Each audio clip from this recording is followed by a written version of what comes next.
Olá pessoal, tudo bem? Mais uma vez, bem-vindos à nossa Odisseia Textual. A gente se aventura por aí, né, pelas páginas dos grandes livros. E hoje preparem os casacos, porque a gente vai lá pro sul, pro Rio Grande do Sul. A gente vai mergulhar em O Tempo e o Vento, do Érico Veríssimo. É isso aí. Uma obra-prima da literatura brasileira, né? Uma saga que atravessa gerações, que nos transporta para um outro tempo, para outro mundo. É verdade. E já que a gente vai se aventurar nesse mundo, acho que é legal a gente começar situando o ouvinte, né? Dar uma ideia do contexto histórico e social do romance. Concordo plenamente. O Tempo e o Vento se passam no Rio Grande do Sul, né? Um estado marcado por guerras, revoluções, disputas de terra. Érico Veríssimo nos coloca no meio desse caldeirão, mostrando como esses eventos moldaram a vida das pessoas, das famílias. E por falar em famílias, o livro gira em torno de várias, né? Os Terras, os Cambarás, os Amarais. É como se cada família representasse um pedaço da história do Rio Grande do Sul. É isso mesmo. Érico Veríssimo entrelaça essas famílias de forma magistral, mostrando como seus destinos se cruzam ao longo das gerações. Cada família tem suas características, seus valores, suas ambições. Os Terras, por exemplo, são ligados à terra, à tradição. E os camarás? Eles são o oposto, né? Impulsivos, passionais, sempre em busca de aventura. Exatamente. E os Amarais representam a elite, o poder, a busca por status. Érico Veríssimo usa essa diversidade de famílias para explorar temas como herança, conflitos de classe, a luta pela terra. É como se a gente visse um panorama da sociedade gaúcha da época, né? Com todas as suas nuances e suas contradições. Sem dúvida. Érico Veríssimo tece um painel riquíssimo, mostrando como as ações de um indivíduo podem ter consequências que se estendem por décadas, impactando gerações futuras. É a história se fazendo a cada passo, né? E nesse contexto todo, a religião também tem um papel importante, né? Sim, a presença da Igreja Católica é muito forte no sul do Brasil, né? Influenciando costumes, valores, comportamentos. Érico Veríssimo explora essa influência de forma muito interessante, mostrando como a fé se manifesta de formas diferentes nas personagens. A gente vê, por exemplo, o contraste entre o Rodrigo Cambará, que é mais cético, rebelde, e o Pedro Terra, que é devoto, segue os preceitos da igreja. É verdade. E essa dualidade reflete a própria sociedade da época, né? Dividida entre a tradição e as novas ideias que começavam a surgir. Veríssimo não simplifica. Ele te apresenta a complexidade da fé em um mundo em constante transformação. E no meio desse turbilhão histórico, social e religioso, o amor também encontra seu espaço, né? O Tempo e o Vento é cheio de histórias de amor, desde romances apaixonados até amores impossíveis. E o que é legal é que Veríssimo vai além do romance idealizado, sabe? Ele coloca o amor em perspectiva, mostrando como ele é influenciado pelo contexto histórico, pelas convenções sociais, pelas dificuldades da vida. A gente vê isso na relação do Rodrigo Cambará com Bibiana, né? Um amor intenso, mas que enfrenta muitos obstáculos, muitos desafios. Exatamente. É um amor que desafia convenções, que rompe barreiras, mas que também sofre as consequências dessas escolhas. Veríssimo nos faz questionar os limites do amor, os sacrifícios que ele exige, a força que ele nos dá para superar as adversidades. E, claro, o impacto que ele causa na vida de quem se deixa levar por ele. O amor é uma força poderosa em O Tempo e Vento, mas, infelizmente, a violência também permeia a narrativa, né? Desde duelos pessoais até guerras e revoluções, a violência está presente, moldando os personagens e seus destinos. É como se a violência fosse uma sombra que paira sobre a história, né? Uma força incontrolável que deixa suas marcas, suas cicatrizes. Érico Veríssimo não romantiza a violência, né? Ele mostra as consequências, a dor, o sofrimento que ela causa. Exatamente. E o que é mais impactante é que ele mostra a violência como um ciclo que se repete ao longo das gerações. É como se ela fizesse parte da história, da cultura do Rio Grande do Sul. Difícil de quebrar, né? É verdade. Mas em meio a tanto drama, a gente também encontra momentos de beleza, de contemplação, né? Principalmente nas descrições da paisagem gaúcha. Sim, Érico Veríssimo tinha um olhar sensível para a natureza. Ele descreve as planícies, os rios, os campos, com uma poesia que te transporta para aquele lugar, que te faz sentir a força da natureza. É como se a natureza fosse um personagem da história, né? Influenciando os acontecimentos, refletindo os estados de alma dos personagens. Com certeza.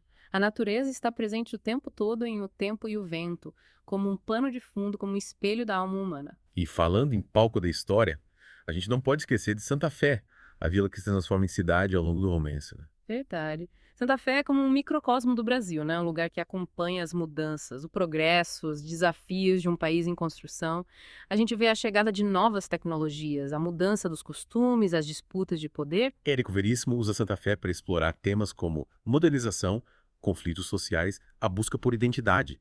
É fascinante como ele consegue retratar a vida daquela época com tanta riqueza de detalhes. É como se a gente estivesse lá, vivendo tudo ao lado dos personagens, sentindo na pele as alegrias, as tristezas, as incertezas daquela época. E por falar em personagens, que tal a gente se aprofundar um pouco mais neles? Vamos começar pelos terras. Vamos lá. A história dos terras é a história da resistência, da força da ligação com a terra. Eles representam as raízes do Rio Grande do Sul, a luta pela sobrevivência em um ambiente hostil. E tudo começa com a Ana Terra, né? Uma figura emblemática, uma mulher forte, que enfrenta tragédias e provações, mas nunca se deixa bater. Ana Terra é a matriarca, a base da família. É a partir dela que a história dos terras se desenrola, né? É ela que planta a semente da coragem, da perseverança que vai se manifestar em seus descendentes. É incrível como um personagem pode ser tão marcante, né? É verdade. A Ana Terra é inesquecível. E que contraste com os cambarás, né? Eles são o fogo, a paixão, a aventura. Os cambarás são impulsivos, corajosos, mas também teimosos, orgulhosos. É como se eles vivessem em constante conflito com o mundo, né? Lutando contra tudo e contra todos. E o Rodrigo Cambará. Ah, Rodrigo, um personagem complexo, cheio de contradições, um herói, aventureiro, um tirano. O Rodrigo Cambará é um daqueles personagens que a gente ama e odeia ao mesmo tempo, né? Ele é capaz de grandes atos de heroísmo, mas também de crueldade. É um personagem humano com todas as suas falhas, seus dilemas, é isso que o torna tão fascinante. E aí, pronto para desvendar mais. Claro, mas acho que a gente deixa essa parte pra próxima, né? Já falamos bastante e ainda tem muita coisa pra explorar. É verdade, O Tempo e o Vento é uma obra rica, densa, que merece ser apreciada com calma. Então, pessoal, fiquem ligados. Na próxima semana a gente continua nossa jornada por O Tempo e o Vento, explorando mais personagens, mais histórias, mais emoções. Lembrando que o link para comprar o livro tá aqui no primeiro comentário fixado. Não deixem de conferir. E aproveitem para se inscrever no canal e dar um like no episódio. Até a próxima! E aí, pessoal? De volta para mais uma aventurinha O Tempo e o Vento. Na semana passada a gente começou a desbravar essa obra-prima, né? Exploramos as famílias, os conflitos, os amores. Mas ainda tem muita coisa pra gente descobrir. É verdade. O Érico Veríssimo construiu um universo tão rico, tão cheio de detalhes, que é impossível a gente esgotar tudo em um único episódio, né? Impossível. E hoje eu queria que a gente focasse na passagem do tempo, né? Um tema central em Um Tempo e o Vento. A gente acompanha a história de Santa Fé, né?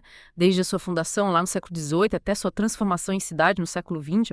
É muita história. É como se a gente fizesse uma viagem no tempo, né? Acompanhando as mudanças, as transformações, os desafios de cada época. E o que me impressiona é como Érico Veríssimo consegue retratar tudo isso com tanta precisão, sabe? É verdade. Ele mergulha na história do Rio Grande do Sul, né? Nas suas guerras, nas suas revoluções, nos seus costumes. E ele consegue trazer tudo isso para dentro da história, né? Mostrando como esses eventos influenciaram a vida das pessoas, das famílias. E essa passagem no tempo é marcada por conflitos, né? A gente vê guerras, revoluções, disputas de terra. É como se a violência fizesse parte da própria natureza do Rio Grande do Sul. A violência é uma constante na história do Estado, né? E o Érico Veríssimo não foge disso. Ele mostra a violência de forma crua, sem romantização, sabe? Ele te coloca frente a frente com as consequências, com a dor, com o sofrimento. Lembro, por exemplo, da cena do duelo entre o Bento Amaral e o Rodrigo Cambará. Uma cena tensa, né? Cheia de suspense, de emoção. né? E que te faz refletir sobre a natureza da violência, sobre os motivos que levam os homens a se matarem. Exatamente. É uma cena que te deixa sem fôlego, né? E que te faz questionar. Vale a pena morrer por uma questão de honra? Qual o preço da vingança? Questões difíceis, né? E que o Érico Veríssimo coloca de forma brilhante na obra. Ele te leva a pensar, a questionar, a se posicionar. E falando em personagens marcantes, a gente não pode deixar de falar do Capitão Rodrigo Cambará, né? Um dos personagens mais fascinantes da literatura brasileira. Um homem de ação, impulsivo, corajoso, mas também teimoso, orgulhoso, capaz de atos de grande violência. O Rodrigo Cambará é um personagem que divide opiniões, né? Tem gente que ama, tem gente que odeia. Mas é inegável que ele é um personagem forte, marcante, que te prende a atenção do início ao fim. E a relação dele com a Bibiana? Ao amor de Rodrigo e Bibiana, um amor que desafia convenções, que rompe barreiras sociais, que enfrenta a fúria do tempo. É um amor que te faz suspirar, né? Mas que também te faz sofrer. Porque é um amor cheio de obstáculos, de idas e vindas, de desencontros. É um amor que te leva ao limite, né? Que te faz questionar o que é o amor. Vale a pena lutar por ele? Até que ponto? Perguntas difíceis, né?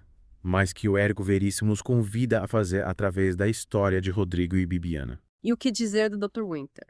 O médico alemão que chega ao Rio Grande do Sul e se apaixona pela Luzia. Ah, o Dr. Winter.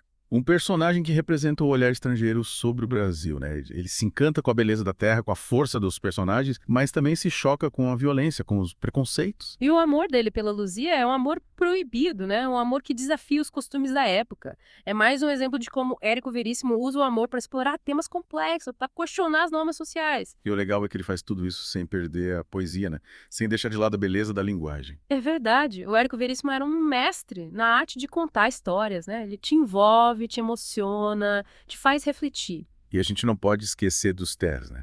A família que representa a força da tradição, a ligação com a terra, a resiliência em face às adversidades. Ah, os terras. Começando pela Ana Terra, a matriarca, a mulher forte que enfrenta tudo e todos para proteger sua família.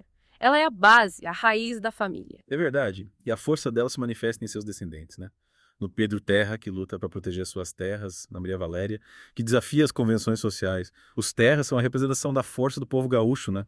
Da sua capacidade de superar os obstáculos, de se reerguer. Eles têm relação à alma do Rio Grande do Sul. E o Érico Veríssimo consegue captar essa alma de forma magistral, né? Através das suas histórias, das suas lutas, dos seus sonhos. E o interessante é como a história dos terras se entrelaça com a história dos cambarás, né? Duas famílias tão diferentes, mas que compartilham um destino comum. É como se o Érico Veríssimo estivesse nos mostrando que, apesar das nossas diferenças, estamos todos conectados, né? Que a história de cada um de nós faz parte de uma grande teia que nos une a todos. E que essa teia é tecida pelo tempo, pelos acontecimentos, pelas escolhas que fazemos. O Tempo e o Vento é uma obra que te faz pensar sobre a vida, sobre a história, sobre o nosso lugar no mundo. É uma obra que te marca, que te transforma, que te faz querer ser uma pessoa melhor. E a gente continua essa conversa na próxima semana, né? Ainda tem muito o que explorar em O Tempo e o Vento. Com certeza. Fiquem ligados para a última parte da nossa imersão, onde a gente vai se aprofundar na linguagem do Érico Veríssimo, na sua capacidade de criar personagens inesquecíveis, de nos transportar para outro mundo. Nossa, pessoal, chegamos na última parte da nossa imersão em O Tempo e o Vento. Parece que foi ontem que a gente começou essa jornada, né? É verdade. O tempo voa quando a gente está imerso em uma boa história, né? E que história! A gente já explorou as famílias, os conflitos, os amores, as paisagens. Mas hoje eu queria que a gente se dedicasse a um aspecto que faz toda a diferença na leitura. A linguagem do Érico Veríssimo. Boa. Afinal, a gente pode ter a história mais incrível do mundo, mas se ela não for bem escrita, né? Se a linguagem não te prender, aí não tem jeito. A linguagem é fundamental para que a gente se conecte com a história, né? Para que a gente mergulhe naquele universo, que a gente sinta as emoções dos personagens.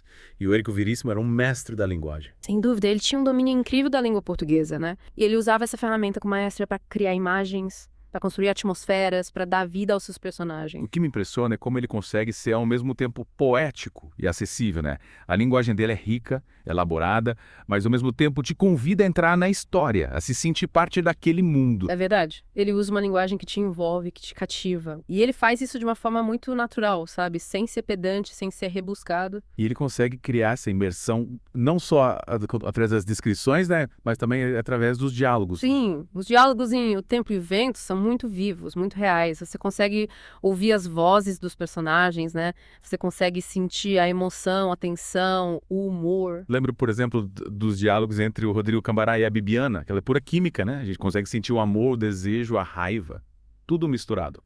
O Érico Veríssimo sabia como ninguém construir diálogos que revelam a personalidade dos personagens, né? Através das palavras, dos gestos, das entonações. É como se a gente estivesse assistindo a uma peça de teatro, né? Ou um filme. Exatamente. E isso torna a leitura muito mais prazerosa, né? Você se sente dentro da história, você vibra com os personagens, você sofre com eles. É verdade. E essa imersão também é intensificada pela estrutura da narrativa, né? O Érico Veríssimo usa diferentes tempos narrativos, né? Ele vai do passado para o presente, do presente para o passado, criando um mosaico, né? Ele não segue uma linha cronológica tradicional, né? Ele fragmenta o tempo, ele tece uma teia complexa que te prende, que te faz querer saber mais. E a cada página que a gente vira, a gente descobre um novo detalhe, uma nova conexão, uma nova surpresa. É como se a gente estivesse montando um quebra-cabeça, né? E a cada peça que se encaixa, a gente tem uma nova revelação, uma nova perspectiva da história. O Érico Veríssimo era o mestre da narrativa, né? Ele sabia como prender a atenção do leitor, como criar suspense, como emocionar. E ele fazia tudo isso com muita inteligência, né? Com muita sensibilidade. O Tempo e o Vento é uma obra que te toca, que te faz pensar, que te transforma. É verdade, acho que esse é o grande legado do Érico Veríssimo, né? Ele nos deixou uma obra temporal que continua a nos encantar, a nos inspirar, a nos fazer refletir. E que nos mostra a força da literatura, né? A capacidade que a literatura tem de nos transportar para outros mundos, de nos fazer viver outras vidas, de nos conectar com a nossa própria história. É isso aí. E com essa reflexão a gente encerra a nossa imersão em O Tempo e o Vento. Espero que vocês tenham gostado da viagem. E que continuem explorando o universo da literatura. Afinal, como dizia o próprio Érico Veríssimo, a leitura é uma viagem sem fim. Lembrando que o link para adquirir essa obra-prima está aqui no primeiro comentário fixado. E não se esqueçam de se inscrever no canal e dar um like no episódio. A gente se encontra na próxima Odisseia Textual, com mais aventuras literárias. Até lá!